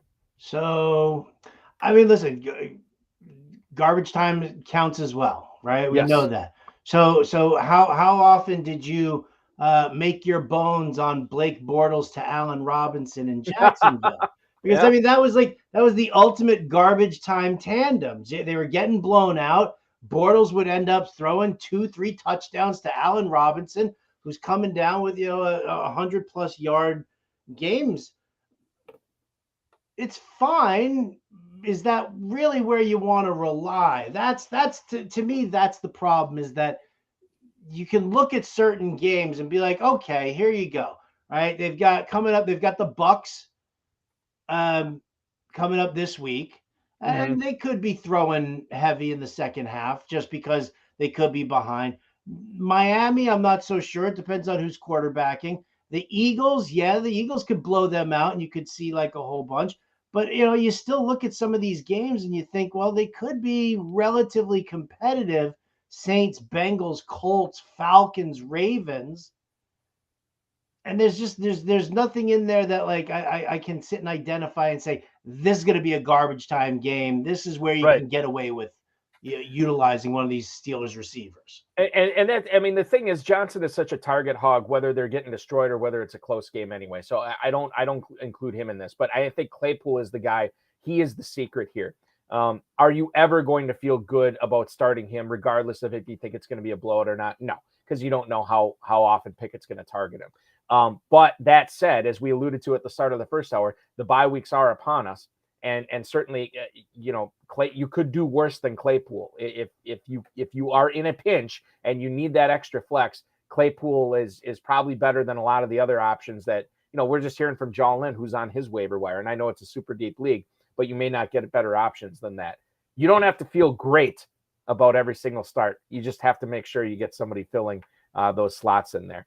Eno Benjamin could be filling a starting lineup slot this week if James Conner can't go. I saw in the news that Tyson Williams is now an Arizona Cardinal as he went from Baltimore to Indianapolis. Now he's in Arizona. So obviously the Cardinals are making some plans just in case Connor and or Darrell Williams can't go. I think Darrell Williams is actually already out. Already ruled out. Yep. Already ruled out. Okay. And Benjamin, I think what we saw last week, even before Williams got hurt, it looked like Benjamin had a leg up on him. And I think if you're in the business of trying to get that Cardinals handcuff, even if you don't have Connor, if you just want the next man up, I think it's Benjamin, Howard. So I love this because I was talking to somebody today who was asking me for advice on pickups and is Eno Benjamin worth something? And I said this was like a day ago, so the rule out for Darrell Williams didn't happen. And I said, okay, here's what you have to do, because you don't have to blow your fab budget on Eno Benjamin because it's not going to be a long-term thing. And the last thing you want to do is blow your fab budget on a guy and then find out that James Conner is going to be in for the for the week. And then you're like, oh, well, now I've like spent all of this on like half a guy. The fact that waivers will run again on Saturday night, or in some leagues that after you get your waivers, it opens up to a first come, first serve. I said, watch Connor's health, because now Darrell Williams has been ruled out. And the fact that they brought in Tyson Williams tells me they're really concerned about James Conner. To me, if open up first come, first serve waivers because they process through your league right now and you can get Eno Benjamin, here's a guy who could very well be startable for this week. Smash matchup against Seattle. I love this game. Now you could get Eno Benjamin, use him this week, and then Connor will be back next week. Just drop him. Use him as a 1 week rental. This could be a fantastic week to do it. Like you said, look at all these backs who are gone right now because of the bye weeks. No Swift, no Pierce, no Henry, no Jacobs. People are going to need some running backs. Eno Benjamin could fill that spot this week. I'm a big fan, actually. We talk about Christmas gifts in fantasy football. The FCFS, when you are hamstrung with your blind bidding budget and you're just waiting for waivers process, and then when you see that guy that you were targeting is still out there and you can pick him up for $0 and chef's kiss on that. Totally. That is so delightful when that happens. But Benjamin, yeah, for sure is a guy that I think if that opportunity presents itself, yes, scoop him up, see what happens there.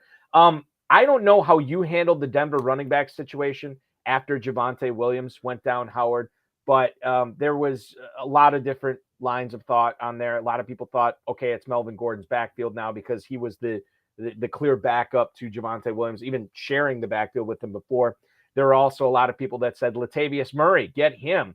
Can't believe the Saints let the Broncos get him off their practice squad. This is the guy right here. And then there's other people that say, well, wait a minute, what about Mike Boone? And Mike Boone said, well, just to show you what I can do, I'm going to rush 7 times for 38 yards in the Colts game on Thursday night. I'm going to catch 3 passes for 47 yards as well. How do you sort of handle this if you're trying to, figure out what's going on in the Denver backfield? I know it's, at this point, it's not like a high ceiling type offense right now. At least that's what they've exhibited so far, but every running back matters. Who's the guy to own in Denver right now? Can we play the revenge game narrative for Melvin Gordon against the Chargers still? Like, is that allowed? I think it's allowed. Is there a statute of limitations in any way? I will allow it. Yeah, no, it's good. We're good. Well, then I'm gonna roll out with Melvin Gordon this week against. Listen, everybody runs on the Chargers at this point. So this could be a great spot where I would side with Melvin Gordon being the leader of this backfield. Probably like to see the majority of touches. Mike Boone, I think is a good, solid change of pace back. Latavius Murray, kind of the short yardage. That's the thing. If you're like in a touchdown only league, right, then Latavius Murray all of a sudden might have some value because you hear it all the time. He's got big size. Everybody complains about the fact that he's got an upright running style. But when he gets down there inside near the goal line, he's got the power. His legs just keep on churning. It pushes him forward. So I think there's a role for him. I think it's minor for Latavius Murray. I'd go Melvin Gordon, then I'd go Mike Boone, especially for the pass catching. And then I would look at Latavius Murray. It's not pretty, but against the Chargers, it could be a nice way for them to start out the game. Kind of like how the Raiders started out against the Chiefs at first when they just kept running with Josh Jacobs. The next thing you know, it's like 14-0. Right. And you're like, oh, okay, well, the Chiefs are going to have to throw the ball. But nevertheless, the Broncos could end up doing this to the Chargers on Monday night, run the ball early, jump out to a lead, and then it forces Justin Herbert into a passing situation. Speaking of that Chiefs having to pass, Howard, do you ever remember a guy catching 4 touchdowns and only getting 25 total yards receiving? What Travis Kelce did had to be one of the weirdest statistical anomalies I've ever seen. I had him going in a couple of leagues, and I'm watching the game, and I'm not computing his yardage. I'm just sitting there watching the game, but 4 touchdowns, I'm salivating. Oh my God, this is going to be the greatest performance ever. And then I'm like, dude, 25 yards receiving? How does that work? I can't remember that ever happening before. Chiefs are going to have some issues. I'm telling you. Everybody's just automatically expecting this Bills-Chiefs game this week to be that same AFC Championship game back and forth. It has nothing to. It's not so much Tyreek Hill leaving, because I think Patrick Mahomes is completely fine not having Tyreek Hill there. They're just not there yet. They're just like, you've seen it. Some miscues with Mecole Hardman, some miscues with Juju Smith-Schuster. So when in doubt, once you do make it downfield, you just keep looking for reliable Travis Kelce, and just say, listen, why waste him between the 20s when I can get him inside the red zone on a regular basis and do that? Listen, if your tight end, if your number one tight end only has 25 yards, at least he's delivering you 4 touchdowns. It's true. That's a good point. That's a good way to look at it. Getting back to that Thursday night game from last week, and I know it was a horrible game to watch for fantasy purposes, and yet here we are, keep coming back to it. But one of the stories I've told over the past week, I have a buddy who's playing in the FFPC main event for $1 million. Him and his co-manager went heavy on receivers early. They went with a couple of stud running backs and then tried to build up their team with receivers. Worked out well, except for their 2 stud running backs, Devonte Williams and Eli Mitchell. So that has not worked out for them. Now, they have all these one injury away type guys, but the problem is you need the guys in front of them to get hurt so you can deploy these guys. They're in a bad situation. They brought up Dion Jackson to me this past Thursday, and they said, well, should we play him? And I said, listen, man, this guy hasn't had an offensive touch since 2021. Nyheim Hines is going to start that game without Jonathan Taylor. I said it's like fishing in a 2-mile lake, and there's one fish in there you got to catch if you're going to look for Dion Jackson to give you anything. Of course, what happens? Third play from scrimmage, Nyheim Hines concussed, out for the game. Dion Jackson, 13 carries, 62 yards, 4 catches for 29 yards. What the hell do I know? And he has not let me hear the end of that, which has been frustrating. But I guess the point here is we had to kind of wait and see. We saw Nyheim Hines get into a limited practice this week. We saw, I think, Jonathan Taylor also practice, or maybe he did not practice. No, he did not practice today. He did not practice. Okay. So, Howard, like an FFPC main event with a team that you participate in, 20-man rosters, 12 teams, are you still holding on to Dion Jackson given what he showed us against a pretty stout Denver rush defense on Thursday night? Yeah, I mean, I don't love Denver's run defense per se. I'm not really a huge fan of it, but when I look at when I watched him run, I mean, he looked good, right? I mean, good speed, got to the edge when he needed to, good build, right? Sturdy guy. Was he like 6 feet, 220, 240, something like that? So I mean, he's a 220, big yep. bruiser, right? Mhm. He's a guy who's got like some meat to it. So yeah, listen, would it be the weirdest thing in the world if all of a sudden somebody told you, well, Jonathan Taylor, he came back to practice on a limited basis on Thursday and then missed practice on Friday because, well, Ooh. he's just not ready yet. Then all of a sudden, what are you going to do? There's nobody else in that backfield because they know that Nyheim Hines, even if he does play, he's frail. He's a little guy. He could get jacked up just as easily. Why not Dion Jackson? If anybody who's watching this right now is in a league with me, I'm going to say it. I have bids sprinkled on Jackson in a couple of different places because I think that he can actually be a decent fill-in in this matchup. It's a good matchup, right? Against Jacksonville. Yes, Jacksonville in Indianapolis. It ain't bad. I mean, again, if you're hard up at running back, and a lot of us are in a lot of different places, then a guy like Dion Jackson, you have to take him. You have to take him seriously. You have to give him consideration. I excuse me. I almost feel like fantasy football, it's a weekly game, as we all know, but it almost becomes like a daily challenge, right? Because you're constantly sussing out that last part of your roster on the practice reports every day. Did this guy practice on Wednesday? Well, he did, but then he didn't on Thursday. Oh, okay, so he got downgraded Thursday. Oh, he practiced Wednesday and Thursday, but he didn't practice Friday. Oh my God, it's a midweek downgrade. And then you're rushing to the waiver wire to pick up guys like this. And I think you almost have to do that if you want. We're always looking for it. We're like the Patriots, right? Any competitive edge we can find. And if that's managing your roster on a daily basis with FCFS waivers, that you can do this, you should be doing it. Take advantage, because I guarantee you there's somebody else in your league that is doing that as well. Speaking of the Patriots searching for competitive advantages, Damian Harris was reported to be looking at missing multiple games by Tom Pelissero from the NFL Network. In true Patriots fashion, Damian Harris gets in a limited practice today. I don't know what to make of this, especially when, I have Ramondre Stevenson. I only have him on one team. I wish I had him on more. He had 25 carries for 161 yards, 2 catches for 14 yards. Yes, I know it was the Lions defense, maybe the worst defense in the NFL right now, but still, Stevenson looked awesome. Damian Harris did go down in the first half of that game, so maybe it would have been more split. But if Harris is indeed active this week, Howard, what are we doing? What are we doing with the Patriots running backs? They take on a fairly decent Cleveland rush defense in Cleveland. So how do you handicap Damian Harris v. Ramondre Stevenson for the players that own one or both of those guys?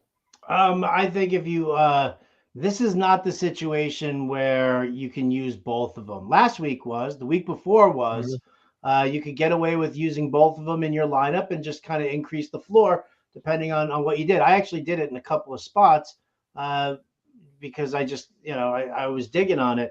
I think this week it's Ramondre Stevenson. I don't think Damian Harris plays. And if he does, I think it'd be a very, very limited basis. This is Bill Belichick, gamesmanship. He's the reason. Like, let's not forget, Bill Belichick is the reason that there's no probable tag anymore, that they did all of those changes because everybody got all pissed off that Bill Belichick was screwing around and not reporting injuries the way he was supposed to be reporting injuries. So would it be the weirdest thing in the world for him to say that he was limited, and the team's preparing for him? And then he's like, nah, you know what? He's out. Oh, hi, Pierre Strong. You catch passes, can't you? Mm-hmm. And all of a sudden, like, Strong becomes the guy that nobody's prepared for, who just serves as the complimentary back to Ramondre Stevenson. I love Stevenson. I think he's a fantastic running back. And you put him on anybody else's team but a Belichick team, and he's probably the lead dog in that backfield no matter what. It just so happens that this is what Belichick does. I'm starting Ramondre Stevenson in a few leagues this week, and I made some claims in on Pierre Strong because I don't believe that Damian Harris, who was supposed to be out multiple weeks, is suddenly coming back to practice on a Wednesday. Keep in mind, and what have they been doing? he has that awful ankle injury. And all this, we're thinking that he's going to be out for several weeks, and then right away that first week, oh yeah, he's day by day. I mean, how many? It wasn't even day to day, which irritated me in that press conference with Belichick. I'd say, oh, he's day by day. And he did not play. He's been, getting in some limited practices. He does not look right. So it's probably going to be Bailey Zappi again this week. I want to throw this at you, Howard, right now. Catches by week.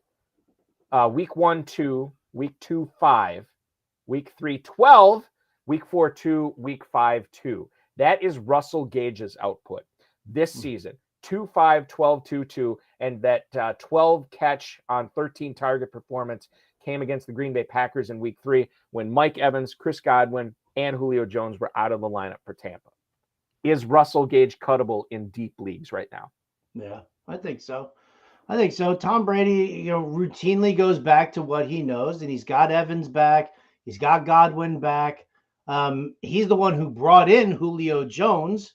So, I think that was kind of the funny thing was we weren't sure what Godwin was going to do, whether he was going to start the season on time. So Brady lobbied to bring in a guy like Russell Gage because Russell Gage is a good route runner. He has reliable hands.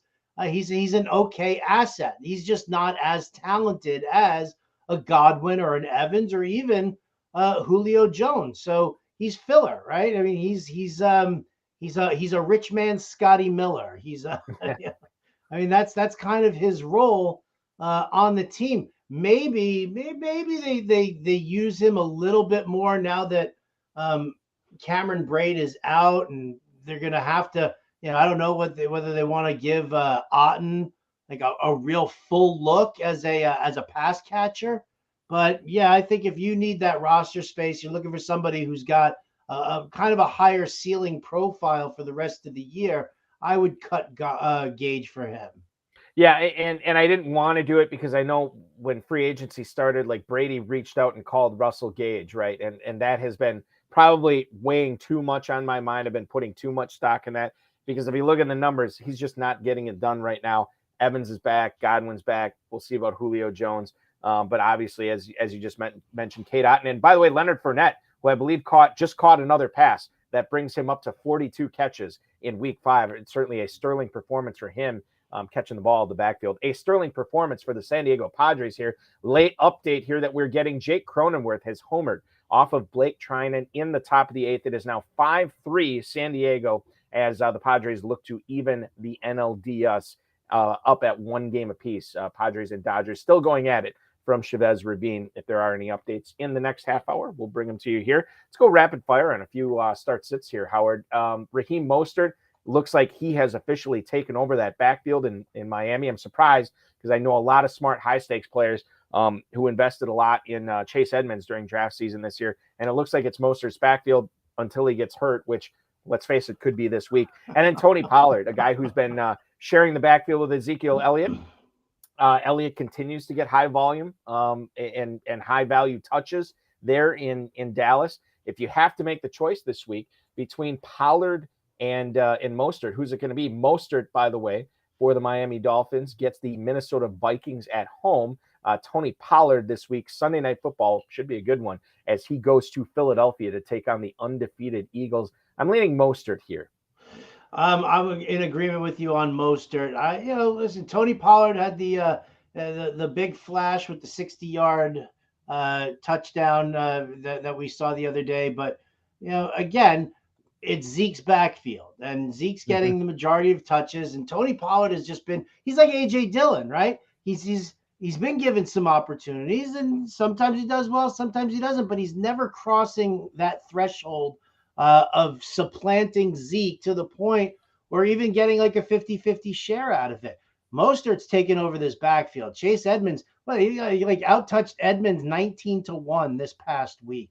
So that Mike McDaniel is a huge Raheem Mostert fan. He brought him over from San Francisco. He knows that Mostert knows the system. He knows that Mostert's got speed to take it to the outside, and he's definitely the way to go. The defense for Minnesota, I actually like their defense, but I do think the outside zone running, if Mostert takes that speed and brings it to the outside, I think that he outlasts edge rushers in the pursuit. So I'm going to go with Mostert because I also think that obviously Skylar Thompson's going to be the quarterback under center for Miami this week. So why wouldn't you run it 25 times? Yeah, and I think you make a great point there. This is all shaping up to be a Mostert game. Number one, he's healthy, so you don't have to worry about him. Is he going to play or is he not going to play? You have the rookie third-string quarterback in there and Skylar Thompson. This could be a big-time Mostert game against the Minnesota Vikings. Romeo Doubs was open quite a bit last week. Aaron Rodgers failed to see him. In fact, he was only targeted 5 times in that game against the New York Giants. He gets the Jets at Lambeau this week. If you had the opportunity, would you be playing him over Devin Duvernay, bearing in mind Rashad Bateman did not practice today? And Duvernay set career highs in both targets and catches this past week. And Duvernay gets the Giants in the Meadowlands. Dobbs or Duvernay, Howard Bender? Do I also get credit for return yards? Let's say if you do get credit for return yards, you're going to play Duvernay. But if you don't, what would you do? I'm going to play Duvernay anyway. There you go. I mean, listen, the Bateman situation is very tough to deal with, right? He's a quality guy, but he didn't play last week. He hasn't been back at practice. I know that Wednesday's a day off. We're going to have to see what happens with Bateman. If Bateman practices regularly over the next 2-3 days, like let's say he goes limited on Thursday, he goes limited on Friday, and then Saturday he puts in, he goes through the walkthrough and he seems like he's fine. Like that, then all of a sudden I'm a little bit more nervous about using Duvernay, but he's probably the guy who I'm going to use. I like Dobbs, but I think Dobbs is at this point, he's more of like that boomer bust guy because you've got Randall Cobb back and Aaron loves Randall Cobb. Alan Lazard gets first look. And then you've got Robert Tonyan in there competing for targets with Dobbs. It's in his favor that Christian Watson is dealing with a hamstring issue, and he's going to be questionable for the week. But I think the targets come Duvernay's way a little bit more than they come to Dobbs, and that's the way I'm going to go. We have more start sits to get to, and we'll get to them on the other side of the break. We're also going to talk about coming up, the fantasy trade deadline is approaching in your league right now. What should you be doing? How do you set your team up for success for the stretch run of the season? We're also going to talk about some of our favorite Week 6 mismatches to exploit and best matchups. Hint, I think the Arizona Cardinals and Seattle Seahawks game could come up in that. And I do want to talk about De'Ami Brown. I think we got to mention this too with the Commanders taking on the Bears tomorrow. No Jahan Dotson, however you pronounce it, I don't know. My apologies to the Dotson clan. And then Logan Thomas also out in that game. Does De'Ami Brown crack your starting lineup and the rest of your start sit questions? It is the High Stakes Fantasy Football Show. It is on the Bettor Sports Network. I am Eric Balkman. He is Howard Bender, and we'll be back in just a couple of minutes right here on BSN.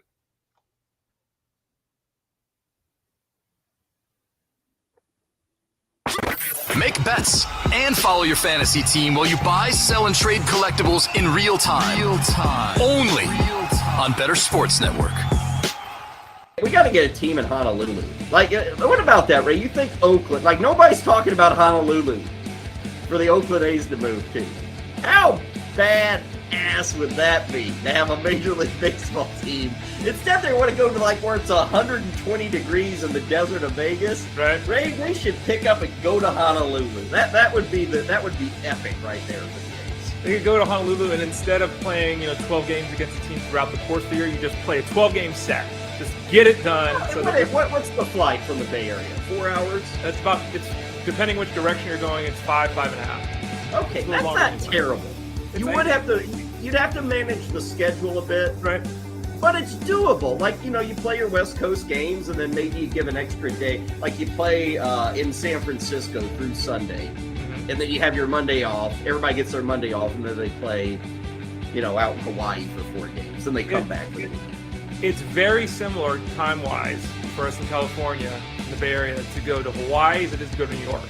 It's very similar. So, yeah, like you're saying, Giants do that to go to the Mets. The A's do that to go to the Yankees. They do it, so it would be very similar. They would be they've already got the baseball background. I mean, they're dominant. The island loves their baseball. And Ray, you could even rebrand the team from the Oakland A's to the Oakland Lays. You can do the lays, Ray. Look at that. Good. That's actually, there's no way that would ever happen, but that's pretty good, Kyle. On the fly.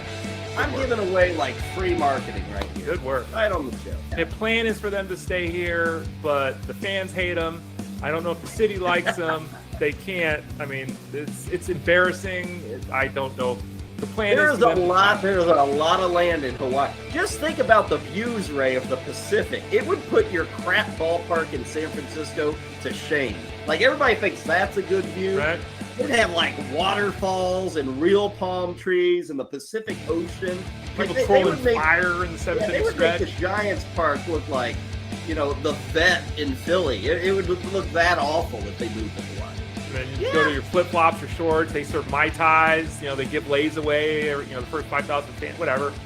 Well, everybody in the chat room loves it. Every time I get a compliment, I don't bring it up on the show. Oh, okay, sorry. I don't want to be that guy.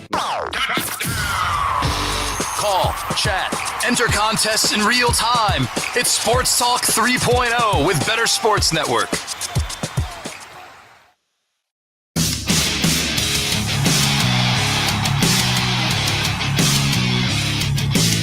One of the aspects we do not talk about on this show enough is probably fantasy trades. And obviously with the trade deadline popping up in your leagues, it's something we are going to get into right now here on the High Stakes Fantasy Football Show presented by the FFPC. I am Eric Balkman from the FFPC. He is Howard Bender from the Fantasy Alarm. Hey, bear in mind, by the way, on the Bettor Sports Network, it's not just our show. I mean, obviously, you're going to get Front Yard Fantasy in the morning. Moose and Keith will be on with Mark Malusis and Keith Irizarry. Lunch Money with Kyle Elfrank, Ray Flowers. That's presented by Fantasy Guru. Corey Nando and Friends, presented by Mayo Media. The Playbook with Fensty and Ronis, which you've heard some clips on during our broadcast tonight. That's presented by FantasyAlarm.com. Rick Kamla on Bettor Sports Live, of course, before this show. And then, of course, don't forget about Dynasty Nerds, Campus to Canton, and much more. It is live, commercial-free content on the Bettor Sports Network app, plus Facebook, YouTube, Twitter, and bettorsports.com. That is what you need to be doing here, is downloading the app on the App Store or Google Play and making sure you can communicate with us, call in, chat, whatever you want to do. Give us your trade options. And this is the thing I wanted to get to, Howard, when you were talking about trading earlier in the program. I get trade questions all the time. You do too. Honestly, you don't have to tell me who you are giving up, who you are getting in the trade. All I need to know is, are you giving up 2 players to get 1? Are you giving up 2 players to get 3? Because usually whoever is giving up more players and receiving fewer players back, chances are they're getting the best player in the deal, and those are the deals you want to be a part of. Pick up somebody off the waiver wire for that extra spot you're giving up. I always want to be on the side getting the best player in the deal. If you can pull off a trade where you're giving up depth and you're only getting 2 players back and giving up 3 or 4, man, those are the kinds of trades that leagues are won on. No doubt about it. I mean, it's a tough situation when you're navigating through trades, because here's the thing is that everybody loves to talk trade. Very few people love to pull the trigger. Everybody wants to win the trade. And that's right, just, yep. It's always like, how much of a hassle is that, right? Oh, who wins this trade? You know what? I'll tell you what, the guy whose players help him the most for the rest of the season, that's the one who wins the trade, because trade value is relative. All right. I could be sitting there and I could make an offer of Travis Etienne, Damian Pierce, and Deontay Johnson, and I just want back. Give me Justin Jefferson. Yeah. Right? Am I winning the trade based on the fact of what production you're getting from these 3 players versus the 1 player? Or am I, or who wins the trade? The guy who gets Jefferson, who is the best player in the deal, who's now consolidated his roster, that he doesn't have to bang his head against the wall every week making lineup decisions. Sometimes you do have to trade the best player away in the deal, because if you want to compete and you're dealing with injuries and you need to fill holes. If you had Jonathan Taylor and Javonte Williams, or Javonte Williams and Najee Harris, and you're sitting there and you're struggling through all of that, maybe it does make sense to deal away your Jamar Chase and get yourself back a good solid running back and a wide receiver in return. So it's all based on, what your team needs and what your opponent, what your trade partner needs. That's when it meshes really well. How much do you hate when people are like, I'm going to give you this wide receiver for that wide receiver? Right. Really? Well, it's one of those things too. It's like, to your point on dealing the best player, I have given up the best player in some of my dynasty leagues, and I think the deeper the league that you play in, the easier it is to do that, right? Because it can be. I have had so many problems. I build my dynasty teams around receivers and tight ends, and my running backs are always crap, and I always end up trading some of my receiver depth for running backs to fill those holes. And yeah, I'm probably getting the short end of the stick on those deals from a purely talent opportunity sort of vacuum way of looking at it. But at the same time, I'm improving my roster immensely by dealing a player that is never making it to my starting lineup that is going to help this guy for a player that is going to be an every week start for me. I mean, I will take the L on those trades every time. And it has caused me to take the W on a lot of weeks after I make the trade, So I think that's something that you need to keep in mind with your trade deadlines coming up is don't worry about winning the trade.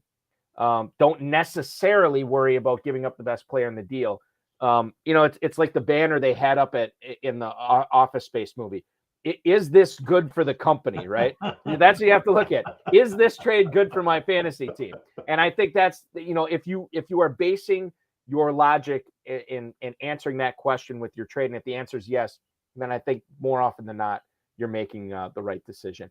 How seriously have you looked? I know we've talked about this a lot already on the show, but week 6, there are some mismatches out there. There are some matchups that you can take advantage of for fantasy. And I want to get back to that Ravens matchup with the Giants. You were just saying Duvernay over Dobbs. The other thing to keep in mind, and I haven't checked what the Giants injury report looks like, but they lost both their starting corners in that game against the Green Bay Packers. And if Bateman is out and those Giants corners are out, man, I don't really see a way that the Giants can blitz Lamar Jackson the way they were blitzing Aaron Rodgers because of the mobility aspect with Jackson. He will just annihilate them. Yeah. And I think if that is the case where you cannot blitz and you have to drop guys in the coverage, man, Duvernay could really have a big game, but only if Bateman's out. Yeah, only if Bateman's out, and I think it's a great solid move. He makes it for a good solid wide receiver 3, right? He's not your wide receiver 1, and he ain't your wide receiver 2, but he's a wide receiver 3, possible flex, definitely. But again, Bateman has to be out. Once Bateman's out, you lock that in. What about the Commanders' pass defense has been pretty bad this season? I know we touched on this in the first hour, but is there hope for Darnell Mooney because they've given up some pretty big games to other opposing teams' number 1 receivers, Howard? It's kind of funny because the thing that I've said about Mooney the entire time is everybody's like, is it time to drop Darnell Mooney? Is it time to? If you're that frustrated, just flip and drop him. Stop asking me if it's time. You obviously don't like the guy, and but Darnell Mooney is the type of guy who, if we want to talk about potential upside moving forward, he's the number 1 receiver in Chicago. Eventually, Justin Fields and Eberflus and they'll figure it out. It's not going to be this horrendous the entire time. When they do figure it out, Darnell Mooney suddenly becomes a guy who's locked into like 8 or 9 targets. So if he's sitting on my bench for the first 7 weeks of the season until that happens, okay. Because chances are unless I'm absolutely dying for players, I'm not dropping him to get some flavor of the week and chase last week's points. A lot of people do that and they say, well, I'm going to pick up a guy because if he does do well, then maybe he carves out a bigger role for himself. So few and far between that actually happens with wide receivers, no less. It's very, very rare. So to say, I'm going to churn over my roster and keep trying for, Paris Campbell's supposed to be something this week. Maybe he does something moving forward, right? I'll keep Darnell Mooney on my roster because come week 8, week 9, what if this dude's getting like 8 or 9 targets and Justin Fields is clicking? First of all, I am of the same mind with you as far as that goes, because that is absolutely the way I treat players like Darnell Mooney. The other thing too is, like, I know draft capital, where you drafted a player doesn't mean anything anymore. It's all about, fantasy output, right? But I still can't get away from it entirely. Darnell Mooney is still serving a purpose here, and he's going to serve a purpose on my bench. And if the right time to deploy and presents itself, great, I'll put him out there. If it doesn't, oh well. But he's the type of guy that you're willing to gamble on and keeping him on your roster as long as you can. De'Ami Brown was picked up in a few leagues tonight in the FFPC. I think he was picked up last week as well in a few leagues. He's questionable to face the Bears tomorrow. Jahan Dotson and Logan Thomas out. And in that game against the Titans, 2 catches, 105 yards, 2 touchdowns on 4 targets. Is this just like a boomer bust type play against Chicago tomorrow? Are you just rolling the dice here and hoping for a miracle with Brown? Or if he is healthy and out there, could he still carve out a role in this pass offense that still does feature Terry McLaurin and Curtis Samuel? I mean, I guess. I'm much more the fact that Dotson and Thomas have been ruled out. Yes, it pushes De'Ami Brown if he plays. He's the number 3 wide receiver, and he's probably the number 3 for targets, unless of course you count J.D. McKissick in there. Right. But amongst the wide receivers, if you want to take a shot, take a shot. I don't rely on him to start for me. Like, he's a guy who, if I lost a player to injury and I couldn't stash him on the IR spot, I'll pick up a De'Ami Brown after this 2 touchdown game because, I'm not expecting him to catch 2 touchdowns, but I'm willing to wait and see what happens with him. But I can't see starting him in this, even in this matchup, because I mean, I don't know if we can trust Carson Wentz, right? Like, Carson Wentz, can we like chew it up here on Carson Wentz? Because here's a guy who was having a great year in Philadelphia, got hurt. Nick Foles won the Super Bowl. All right. Carson Wentz never recovered from that. Carson Wentz goes to Indianapolis, supposedly a better offensive line. He's got good, solid weapons, trustworthy tight ends, which we know he likes. There's Michael Pittman there, and he's horrendous. Absolutely so bad that the Colts are like, we'd rather have Matt Ryan than Carson Wentz. Like, what was going through Washington's mind when they were like, Carson Wentz. That's like, what? Like, where's the disconnect that all of a sudden you think that Wentz is going to suddenly be the guy there in Washington? And you heard Ron Rivera the other day. They're like, why is Washington so far behind in their rebuild from the other teams in the NFC East? And he's like, quarterback. Yeah. Because the schmucks in the regime before me thought that Dwayne Haskins was something, and that was a complete waste of time. And then what'd you give me last year? You didn't give me anything last year. I was using Taylor Heineke last year. There was nothing good about that. There was nothing fun. And then all of a sudden, now you're going to give me Carson Wentz? I mean, whoa. So, the dude can't even click with Terry McLaurin. And Terry McLaurin catches everything. So do I really want De'Ami Brown? Probably. Yeah, I mean, well, the thing is, I mean, you're basically relying on a big play, and I don't know if there's room on my roster for a guy I'm relying on a big play from, and that's what I'd rather wait on Dobbs to get me a big play then. Exactly, totally, absolutely, because at least there's the possession aspect with him. There's no possession aspect with De'Ami Brown, and keep in mind when Logan Thomas comes back, when Jahan Dotson comes back. What are you doing here? I mean, that you got to drop Brown at that point. Yeah. A couple of tight end sleepers that we don't have a whole lot of time to get into sleepers. Howard, tell me what you think of Irv Smith this week at Miami against the Dolphins, as well as Evan Engram in Indianapolis against the Colts. Ooh, I actually like Evan Engram. I wrote him up for our DFS coverage in the watch list. He's getting the targets. Do I think that he's going to get the targets that he saw last week? No, probably not. But I'm definitely interested in Evan Engram. I'm probably a little bit more interested in him than I am Irv Smith. I like Irv Smith. He's a good red zone target, good big body.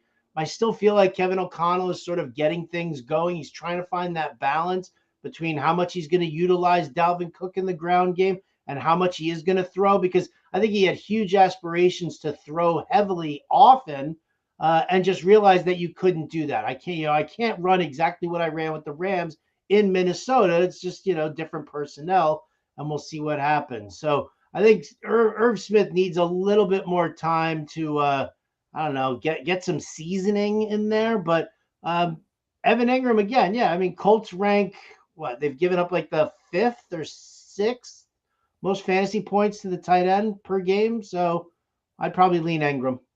Yeah, I think both of them are interesting, but I think if it comes down to it, if it's Smith or Engram, I think it's Engram for me as well.